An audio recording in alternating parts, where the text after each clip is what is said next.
먼저 빌라델피아라고 하는 이 도시는 7지역 교회들 중에 가장 넓게 세워진 도시입니다.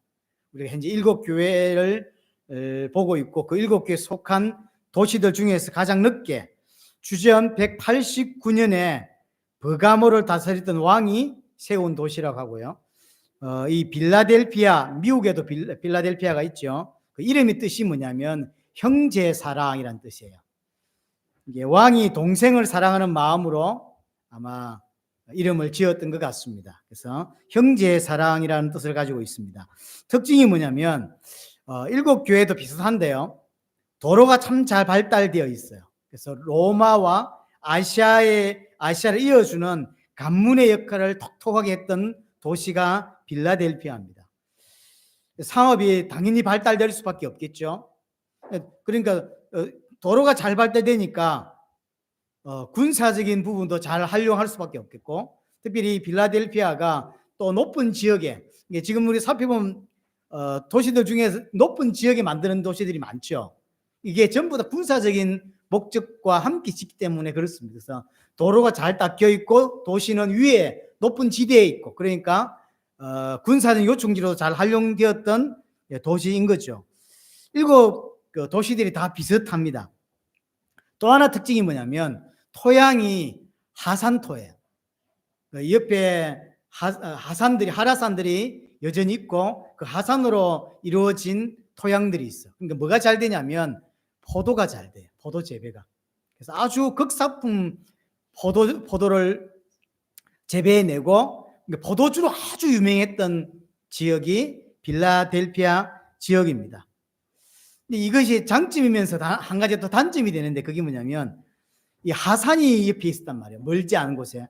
이게 하산이 가끔씩 터지고 특별히 역사에 보니까 AD 17년과 23년에 어마어마한 지진과 하산이 터졌어요.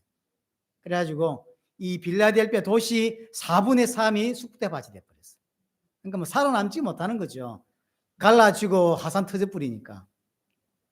어느 정도였냐면 로마 황제가 세금을 받아야 되는데 도저히 세금을 받을 수 없을 만큼 다 무너져 버린 거죠. 그래서 5년 동안 세금을 받지 않을 만큼, 받지 않은 정도가 아니라 로마에 돈을 들여서 도시를 다시 세울 만큼 그렇게 심하게 빌라델피아가 무너진 적이 있다고 합니다. 이제 황제가 그만큼 돈을 투자해주고 또 건설해주고 또 세금도 안 받고 그러니까 황제에 대한 고마움이 생긴 거예요. 그래서 아예 도시 이름을 네오 가이사라로 바꿨어요. 새로운 가이사랴 도시라는 거죠. 또 한 번 바꿨는데 플라비아, 황제의 가문의 이름입니다. 그래서 황제의 가문의 이름을 도시 이름으로 쓴, 처음에 네오 가이사라고 썼다가 플라비아라고 썼다가 이렇게 쓴 거죠. 그러다가 다시 빌라델피아로 고쳐서 썼어요. 지금 우리는 빌라델피아라고 있는 거죠. 왜 다시 바꿨냐? 그렇게 황제를 좋아하고 황제의 이름을 도시 이름으로 만들고 그렇게 하더니 로마에 한번 극심한 가뭄이 일어나고 그 가뭄 때문에 군인들이 먹을 양식이 부족해진 거예요. 그러니까 이제 로마가 다스리는 이런 나라들 중에서 지역 중에서 그 군량비를 할 수 있는 부분을 많이 만드는 거죠. 그런 중에 이 빌라델피아도 재배가 이렇게 포도 재배를 많이 하는데 그 포도 재배 절반을 싹 쓸어버리고 농사를 짓게 했어요. 왜냐하면 군인들이 굶어 죽으면 안 되니까. 자, 문제는 뭐였냐면 토양이 하산토야. 포도는 너무 잘 되는데 일반 농사는 안 되는 거예요. 그래서 빌라델피아가 어마어마하게 가난해져 버려요. 다 망해버린 거죠. 그러니까 그때부터 황제를 욕하게 된 거죠. 황제 때문에 우리 다 망한 거죠. 굶어 죽게 생겼다는 거죠. 그래서 다시 이름을 빌라델피아로 사용하게 되었다고 합니다.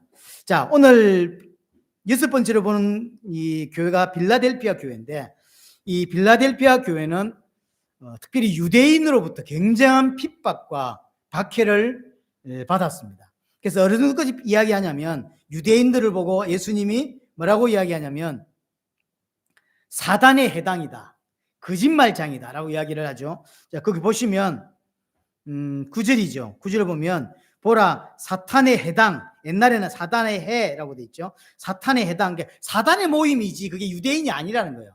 사탄의 해당이고 자칭 유대인이라 하나. 실제 유대인은 맞습니다. 자칭 유대인이 맞아요. 하지만 진짜 유대인이 아니라는 거죠. 하나님이 보시는 유대인이 아니라는 건 누구냐? 거짓말하는 자들이다. 왜 거짓말하는 자들이라고 오늘 예수님이 말하냐면, 이 빌라델피아 성도들을 핍박한 이유가 뭐냐면 예수님을 메시아로 부르기 때문이에요. 예수님이 하나님이다라고 말하니까 유대인들이 미친놈들이라면서 빌라델피아 성도들을 쫓아내고 성전에서 쫓아냈어요. 이런 일이 벌어지게 된 거죠. 이 빌라델피아 교회에 예수님이 편지하면서 예수님 자신을 뭐라고 평가하냐면 7절에 거룩하고 진실하사 다윗의 열쇠를 가지신 분이라고 평가합니다. 이게 거룩하고 진실하사라고 했는데 원어에는 거룩하시니 진실하시니 이게 두 개로 나눠져 있습니다. 우리는 이제 한국 성경으로 그냥 거룩하시니라고 되어 있지만 거룩하시니 진실하시니 누구한테 쓰는 표현이냐면 경배받기에 합당하신 하나님을 이야기할 때 쓰는 표현이에요. 그러니까 예수님은 누구다? 우리에게 경배받아야 될 하나님이 맞다, 하나님의 아들이 맞다라고 하는 이야기를 하고 있는 것이고요. 진실하신 분이라고 했죠. 진실하시니, 이 말은 너희들을 쫓아냈던 저 유대인들, 사단에 해당, 거짓말하는 저런 자들과 다른 분이시다라는 걸 표현하는 거예요. 그리고 너희를 배반한 황제와 다른 분이다. 황제가 세금도 감면해주고 그래서 어마어마한 돈을 투자해주고 그래서 도시를 재건해줄 때 얼마나 좋았어요. 하지만 어느 시간이 지나니까 황제의 명령 때문에 빌라델피아는 다 굶어 죽게 생겼다고. 그런 분이 아니라는 거죠.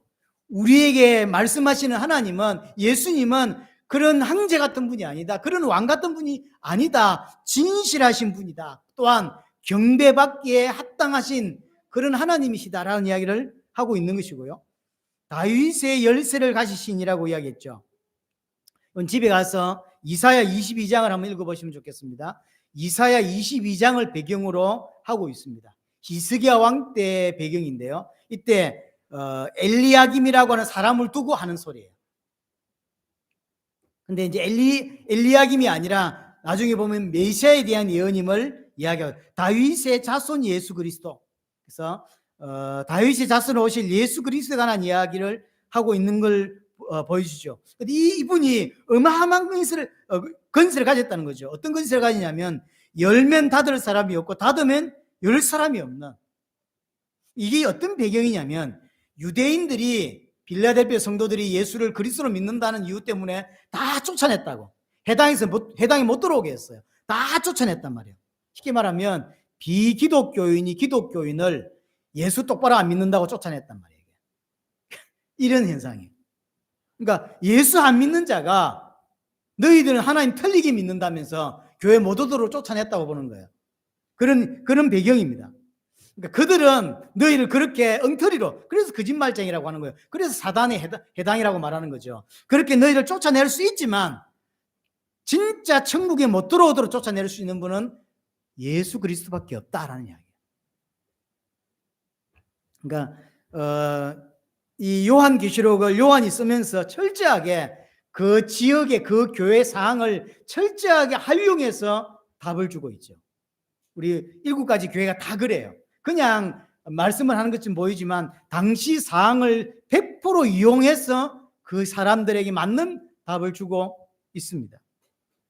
너희들은 예수 믿지 않는 그 유대인들 때문에 해당에 쫓겨났지만 진짜로 천국에 못 들어오게 하실 수 있는 분은 예수 그리스도다라는 이야기를 배경으로 깔고 있는 거죠. 그래서 8절에도 보면 보일지어다 내가 내 앞에 열린 문을 두었다. 예수님께서 너희들에게, 빌라델피아 성도들 앞에 열린 문을 두었대요. 뭔 뜻일까요? 너희들이 바로 천국에 들어올 수 있는 자다라는 거죠. 우리 앞에다 천국 문을 열어놨다는 거예요. 왜요? 들어오라고. 그러니까 진짜 구원받은 자가 누구냐? 너희다라는 거예요. 그래서 하나님 우리에게 천국 문을 열어놨다는 거죠. 그게 새 예루살렘을 이야기하는 것이고 새 하늘과 새 땅을 이야기하는 것이죠. 우리를 정확히 말하면 이 빌라델피아 성도들을 보고 천국에 들어갈 수 있는 자다라고 말해주고 있는 것이고, 성전에서 쫓겨났다 할지라도, 해당에서 쫓겨났지만 진짜로 천국에 쫓겨날 자는 유대인이고 너희는 새하늘 새 땅에 들어갈 수 있는 자다라는 이야기를 위로로 해주고 있는 것이죠. 자, 이 7교회 중에서 칭찬만 있는 교회가 2교회가 있다 그러죠. 하나는 스무나 교회, 또 하나가 빌라델피아 교회. 그래서 칭찬과 권면을 함께 해주고 있습니다. 자, 8절에 이제 예수님께서 빌라델피아 교회 칭찬을 보시면 8절, 볼지어다 내가 내 앞에 열린 문을 두었으되 능히 닫을 사람이 없을 것이다. 그러면서 네 행위를 아노니, 하나님이 빌라델피아 성도들의 신앙과 그 행위를 잘 안다는 거죠. 네가 작은 능력을 가지고서도 내 말을 지키며 내 이름을 배반하지 아니하였다. 이게 빌라델피아 교회 성도들이 받은 칭찬이에요.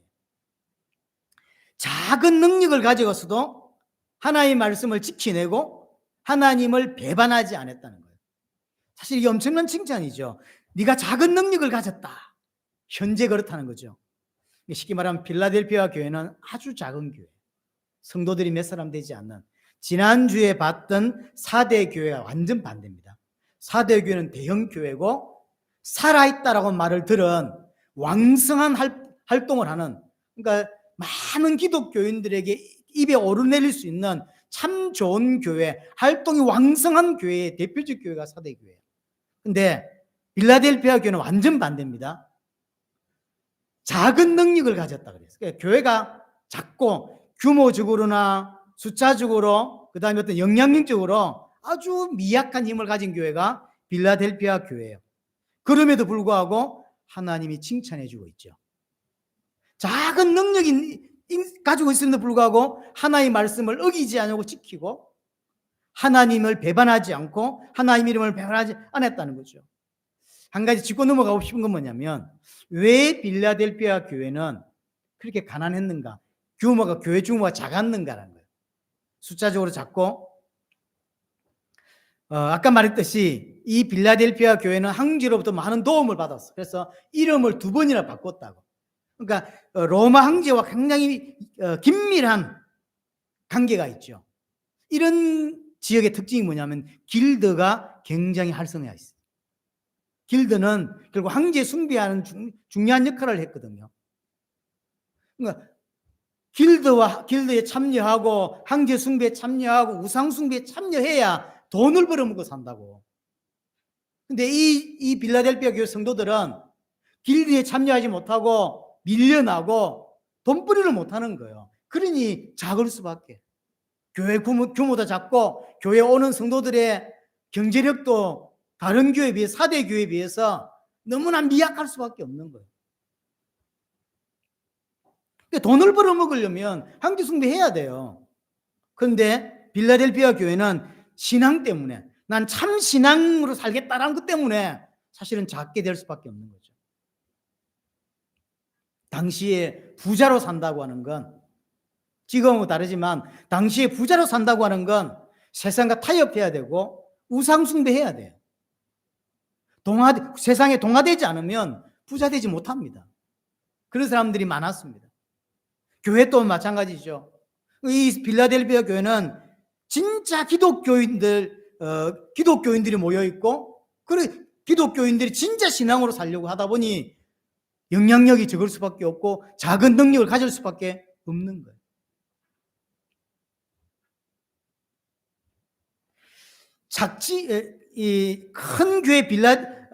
큰 교회가 만약에 빌라델피아 교회 같은 신앙을 가질 수 있냐? 없어요. 큰 교회가 되려면, 또는 육신적으로 부자가 되려면 길드에 참여해야 되고 우상숭배에 참여가 돼야 된다고. 근데 우상숭배에 참여하지 않고 믿음을 지키며 살려고 하면 이렇게 살 수밖에 없는 거예요. 교회도 그럴 수밖에 없는 거예요.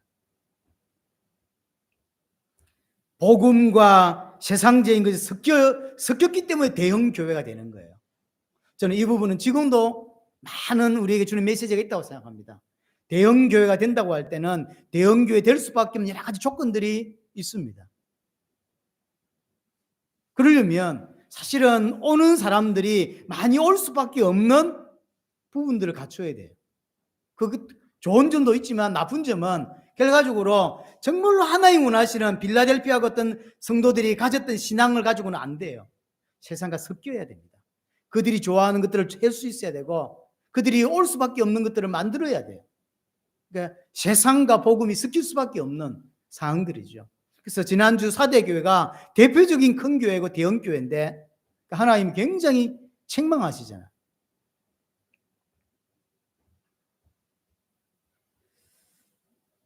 그럼 작은 교회면 다 좋은 교회인가? 그렇지 않습니다. 가장 안타까운 건 작으면서 엉터리 붙잡고 있는 교회. 이 빌라델피아 교회는 참 신앙으로 살려고 하다 보니 작은 교회가 될 수밖에 없었어요. 가난할 수밖에 없었다고. 하지만 이 시대에 보면 작은 교회인데 작은 교회임에도 불구하고 엉터리 붙잡고 사는 그런 교회도 많이 있습니다. 그래서 작다고 좋은 것도 아니고 크다고 좋은 것도 아닙니다. 하나님이 보실 때 좋은 교회가 좋은 교회예요. 그렇죠? 그럼 그 좋은 교회는 성경에서 말하는 진리와 복음을 진짜로 자기 것으로 믿고 환경이나 여건 상관없이 그분만 의지하며 살아가는 그 교회가 좋은 교회예요. 근데 그런 교회는 큰 교회가 되기가 힘들어요. 왜냐하면 세상 사람들이 올 수 있는 걸 갖고 있지 않거든요. 분위기적으로. 거기다가 오늘 내 말을 지키며 내 이름을 배반하지 않았다 그랬죠. 작은 능력을 가졌지만 참 충성된 자들이죠. 그 어려운 상황 속에서도 타협 할만 하잖아요. 너무나 먹고 살기 힘들고 어렵잖아요. 그러니 타협 할만 하고 동화될 만한데 끝까지 지킨 거예요. 참 충성된 자들이죠. 하나님의 말씀을 지키고 하나님의 이름을 배반하지 않았기 때문에 작은 능력을 가질 수밖에 없었던 거죠. 하지만 이 시대에 교회 다니는 사람들이 하나님의 말씀을 지키고 하나님을 배반하지 않으면 그 대가로 그 결과가 부흥이고 그 결과가 부자고 그렇게 생각한다고. 하나님을 잘 섬기는 결과가 육신적으로 부자가 되고 응답을 많이 받는 거라고 생각하거든요. 착각입니다. 그렇지 않습니다. 하나님은 다 다르게 일하십니다. 어떤 사람에게는 부자로 이렇게 살 수 있도록 만들어주기도 하십니다. 진짜 중요한 건 그게 아니라는 거죠. 예수 잘 믿으면 큰 능력을 가지게 된다. 예수 잘 믿으면 부자 된다. 예수 잘 믿으면 엄청난 영향력을 끼치게 된다라고 하는 것은 성경에 가르치는 복음이 아닙니다. 그게 다른 복음이에요. 예수님은 십자가이신 이유가 우리를 부자 만들기 위해서, 우리를 성공시키기 위해서, 우리의 자녀들을 잘 살게 하기 위해서 죽은 게 아니라는 사실을 기억하셔야 돼요. 그리고 내 이름을 배반하지 않았다고 그러죠. 사대교회 생각해 보세요. 사대교회는 살아있다라는 이름을 받았다 그랬죠. 살아있다는 평가를 들었어요. 아, 저 교회 벅적벅적하고요. 살아있다 그랬어요. 하지만 하나님 보실 때는 죽었다 그랬죠. 대형 교회였고 부자들이었고 아름다운 교회당을 가지고 있고 왕성한 활동을 했습니다. 하지만 삶 속에서 예수를 부인하는 삶을 살았다고. 예수를 배반하는 삶을 살았다고. 그래서 완전 반대입니다. 사대 교회와 지금 이 빌라델피아 교회가 완전 반대예요. 빌라델피아 교회는 정말로 작았지만 전체가 주의 말씀을 지키고 주의 이름을 배반하지 않는 삶을 살았다는 거죠. 참 축복된 교회입니다. 좀 아쉬운 것은 작은 교회, 예를 들어 우리 교회 같은 이런 작은 교회가 이게 많이 섞여 있는 게 아쉽죠. 우리 교회는 진짜로 제대로 신앙 가진 자들이 모일 수 있는 그런 교회들이, 그 가운데 불신자들이 끼어 있어야 돼요. 그 사람들 중에 구원받은 사람 나오는 거거든요. 근데 지난주도 이야기했지만 4대 교회는 거의 대부분이 불신자예요. 분명히 예수님이 말씀하셨죠. 몇 명이 있다 그랬죠. 흰 옷 입고 이기는 자란 몇 명밖에 없다 그랬어요. 대형 교회인데 1000여 명 모이고 몇천 명 모이는 교회인데 구원받은 자가 몇십 명도 안 되는, 그게 4대 교회란 말이에요. 근데 지금 참 반대로 이게 해필이면 이게 여러분들 역사를 보면 그 지도를 보시면 에베소로 출발해가지고 원을 그리면서 끝이 나거든요. 지도 한번 보시면 에베소 출발해가지고 이제 거의 정점을 찍고 내려오고 있습니다. 다음 주 마지막 에베소 건너편 쪽에 라오디아가 7교회가 끝이에요. 이제 처음 말씀드렸죠. 그럼 왜 7교회밖에 없었냐? 그렇지 않습니다. 많은 교회 있었습니다. 요한계시록에 계속 흐르는 숫자가 7자입니다. 그래서 일부러 7교회만 쓴 거예요. 이유가 있는 거죠.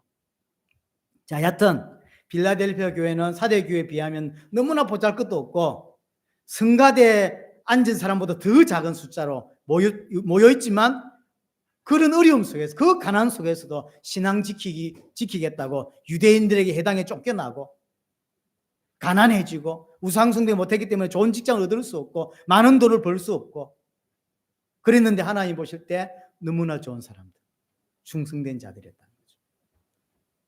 우리가 좀 귀담아 볼 필요가 있습니다. 자, 그래서 필라델피아 교회는 이렇게 믿음을 지킨 이유 때문에 박해받고 쫓겨난 거죠. 9절에 우리가 읽었죠.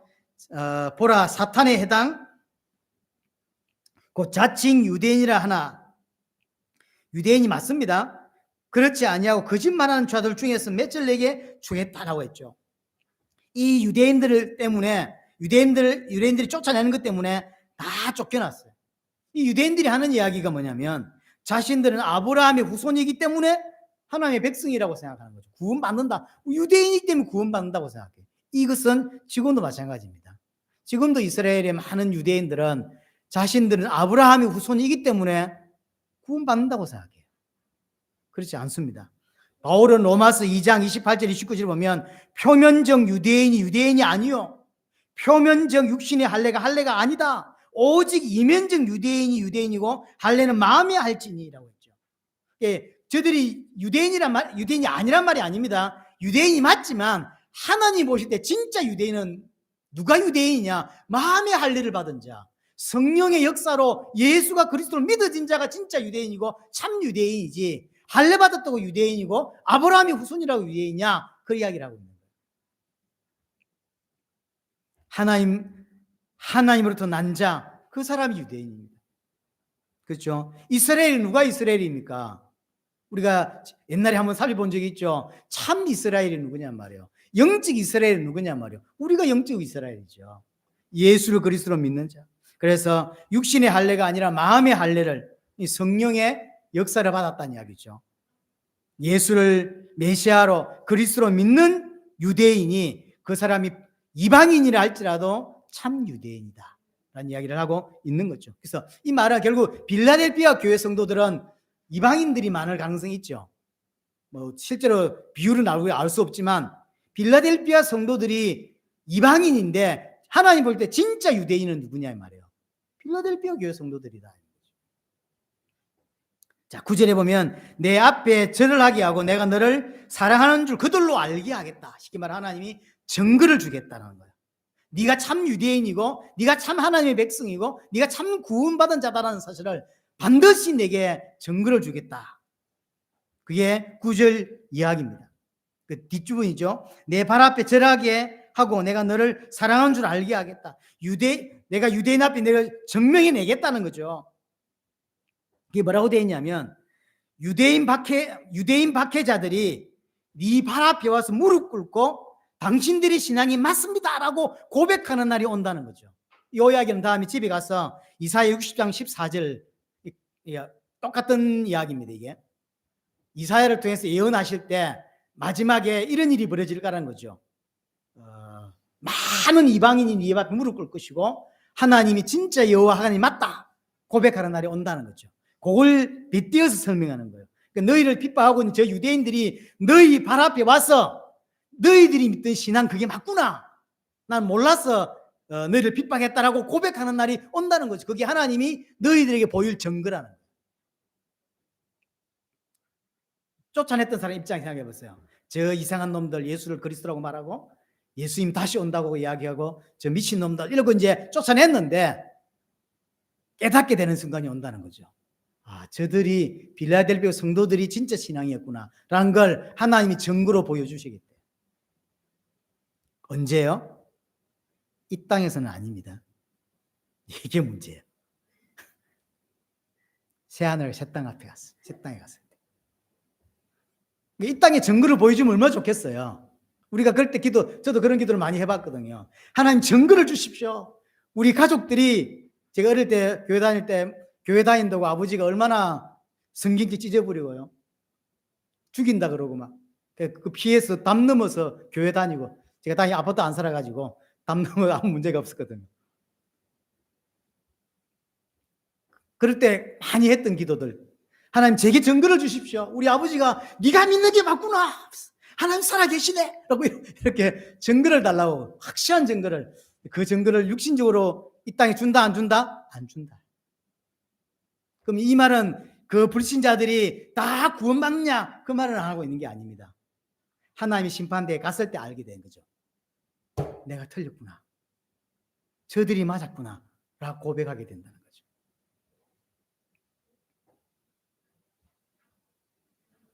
충성된 사람도, 핍박자도, 쉽게 말하면 하나님 볼 때 원수도 전부 재판장 앞에 서게 되고, 그 재판장 앞에 섰을 때 내 신앙이 틀렸고 저 빌라델피아 성도들의 신앙이 맞구나라고 하는 고백이 나올 수밖에 없다는 거죠.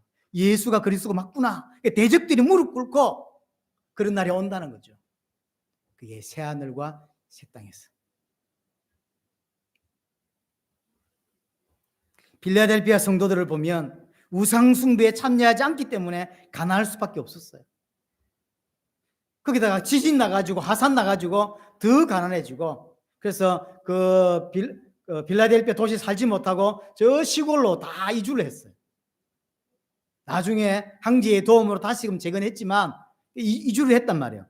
이럴 때 하나님 믿지 않는 사람들이 볼 때는 그 기독교인들이 이상한 거예요. 잘 살려면 황제 숭배하면 되고, 잘 살려면 우리 따라서 길드에 참여해서 돈 벌으면 되는데, 이상하게 참여하지 않고 예수를 그리스도라고 말하고, 그러면서 찌질하게 못 살면서 입만 살아가지고 이렇게 보인다. 그래서 불신자들이 볼 때 이 빌라델피아 교회 성도들은 너무나 찌질하고 너무나 못났고 너무나 멍청한 거예요. 잘 사는 방법이 있는데 왜 그리 안 사냔 말이에요. 하지만 이 모습이 하나님 보실 때 칭찬받는 모습이에요. 하나님께서 네가 그렇게 어렵게 살았고 신앙 지키며 사는 건 내가 안다. 모든 전 인류 앞에 네 신앙이 맞다는 증거를 내가 보여주겠다라고 하는 게 구질이야. 우리도 마찬가지죠. 우리 사람들이 알아주지 않습니다. 우리의 믿음이 맞다. 이 지역 사는 사람 중에 우리 교회 오고 싶다는 사람이 얼마 있겠어요? 거의 없단 말이에요. 근데 때가 되면 하나님이 내가 가진 신앙, 하나님 교회 가진 신앙이 맞다라고 하는 증거를 보여주는 거죠. 우리 교회로 왔다가 구원받지 못하고 간 사람들, 또는 여러 가지 이유로 우리 메시지 들어보고 우리 교회도 다녀보고 했지만 결과적으로는 깊이 있게 복음을 이해하지 못하고 떠났던 수많은 사람들 앞에 하나님이 증거를 보여주시는 날이 온다는 거예요. 그때 더 다녔어야 했는데. 이런 날이 온다는 거죠. 근사의 말을 들을 걸. 이런 날이 온다는 거죠. 와야죠. 그거 좀 예수님이 빌라델피아 성도 보고, 이 말은 무슨 말일까요? 너희들이 신앙이 맞으니 인내해라는 거예요. 인내해라. 틀린 길을 갖고 있지 않다. 딱 사대교 너무나 이게 희한하게 반대로 지금. 그러면 10절에 보십시오. 네가 나의 인내의 말씀을 지켰은즉, 네가 나의 인내의 말씀을 지켰다. 이 성도들 모습을 알 수 있는 거죠.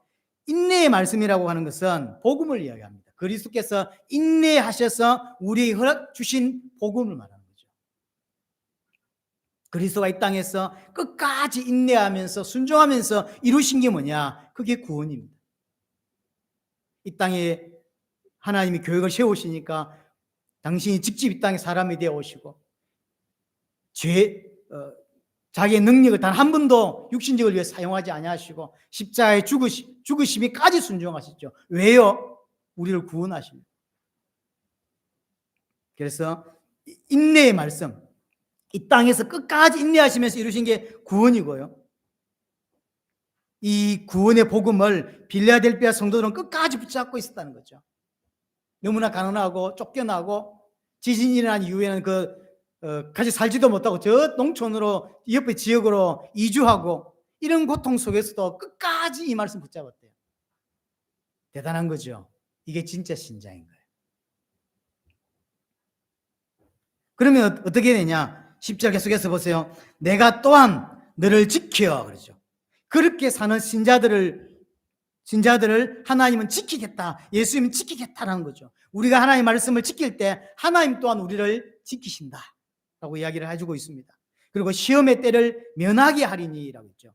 이 말씀을 제가 이번에 준비하면서 찾아보니까 생각보다 많은 주석가들은 이걸 휴거라고 이야기를 하더라고요.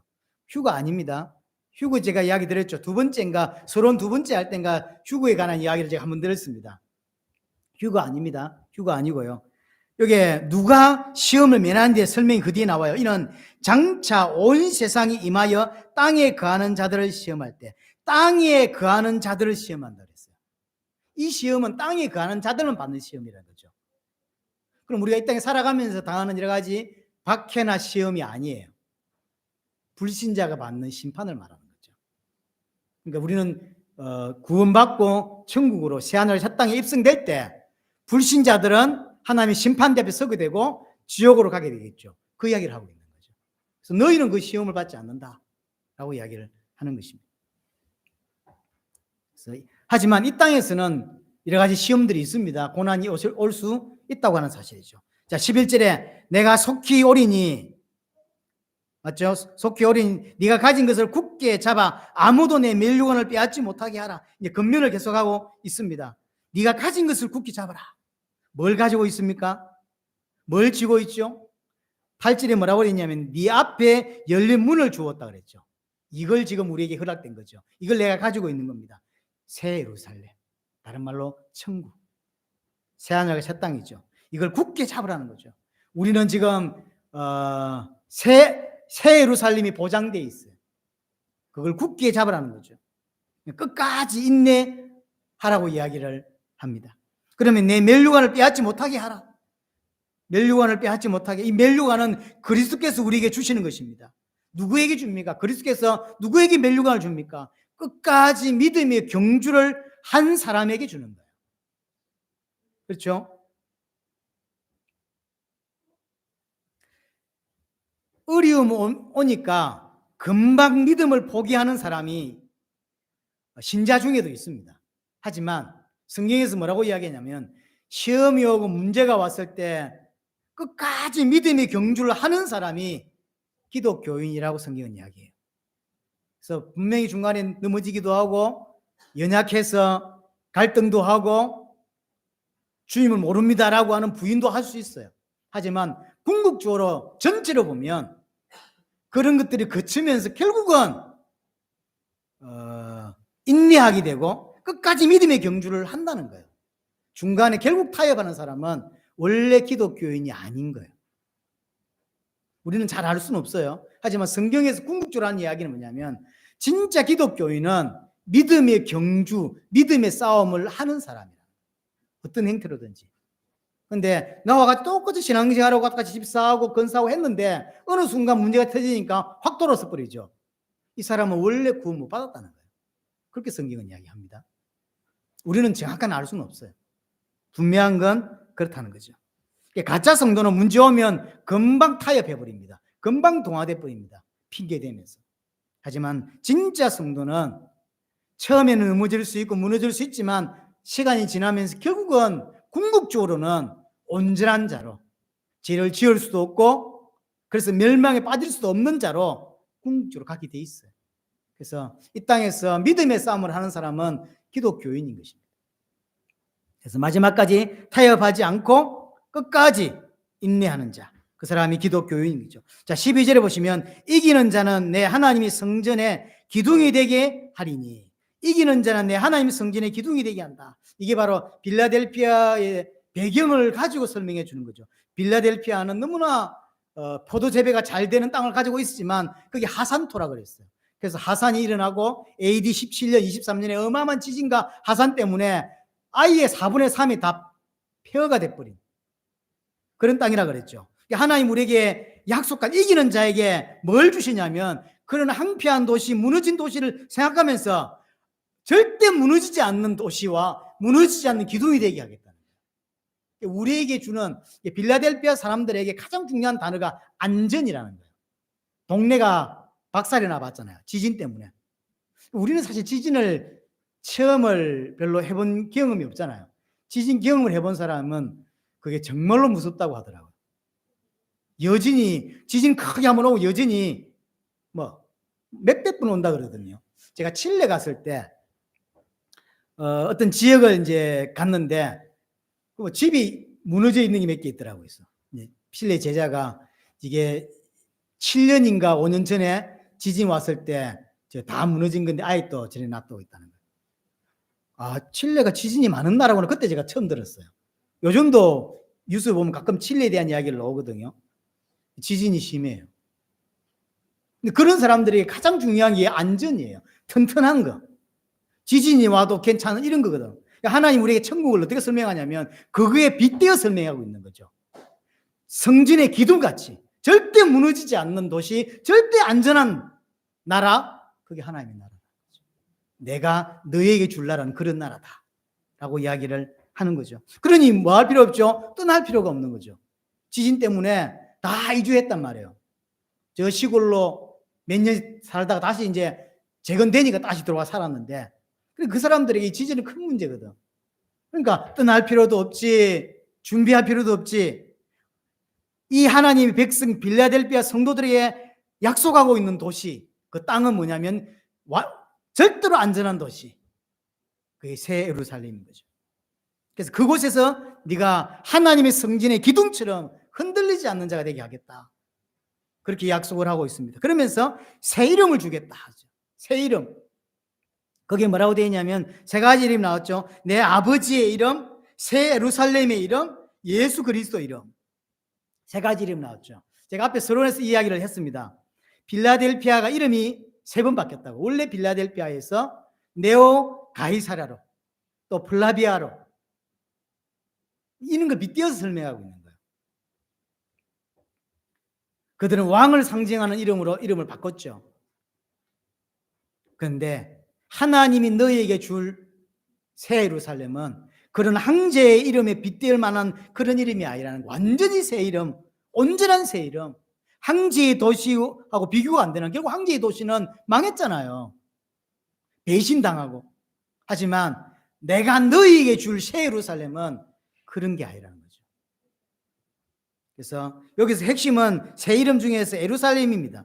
새 예루살렘을 주겠다라고 했죠. 이것은 에스겔 48장에 나오는 이야기를 배경으로 하고 있습니다. 에스겔 48장 35절, 그 이름을 여호와 삼마라고 했어요. 집에 가서 성경 찾아보세요. 여호와 삼마. 그 새 예루살렘의 이름이 뭐다? 여호와 삼마. 그 여호와 삼마는 무슨 뜻이냐면 하나님이 여기 계신다. 하나님이 계신 곳에 내가 가는 거예요. 하나님이 우리와 함께 계실 뿐만 아니라 새 예루살렘에서, 새 예루살렘은 여호와께서 계신 곳인데 내가 그 여호와 영원히 함께 있게 된다는 것이죠. 그러니 끝까지 뭐해라? 인내해라.